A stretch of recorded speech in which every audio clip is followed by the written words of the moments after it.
আজ আবার নতুন জায়গা দিয়ে আরেকটা ভিডিও ব্লগ আরম্ভ করলাম। গুড ইভিনিং গাইস, কেমন আছো বলো। আজকে সন্ধ্যার সময় আমার একটা ফোন আসলো যে দিদি তুমি আজকে কিন্তু রান্না করবে না। আমি বললাম কেন কেন রান্না করব না। বলল যে আমি তোমাকে বলছি তুমি রান্না করবে না, আমরা এখানে রান্না করছি, তুমি এসে খেয়ে যাবে।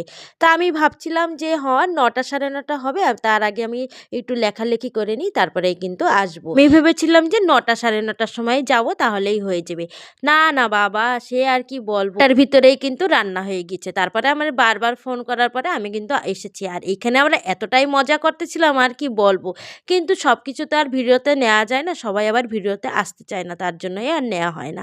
আর আজকে কিসের ভোজি জানো তো, এই যে যেই দিদিটা হাত ধরে ক্যামেরা বন্ধ করতেছিল সেই কিন্তু ভালো একটা চাকরি পেয়েছে, তার জন্যই আমাদেরকে ডেকে খাওয়াচ্ছে। আর এইটা কিন্তু ভোগ হিসাবে, কারণ এই দিদিটা হলো মানসিক করছিল যদি পাই তাহলে আমাদের এখানে যে অগ্নিগঙ্গা মা আছে সেইখানেই কিন্তু মুরগি বলি দেবে। তাই সেই মুরগি বলি দিয়েছে, সেটাই কিন্তু ভোগ হিসাবে আমাদেরকে রান্না করে খাওয়াচ্ছে। কেমন লাগলো ভিডিওটা অবশ্যই বলো।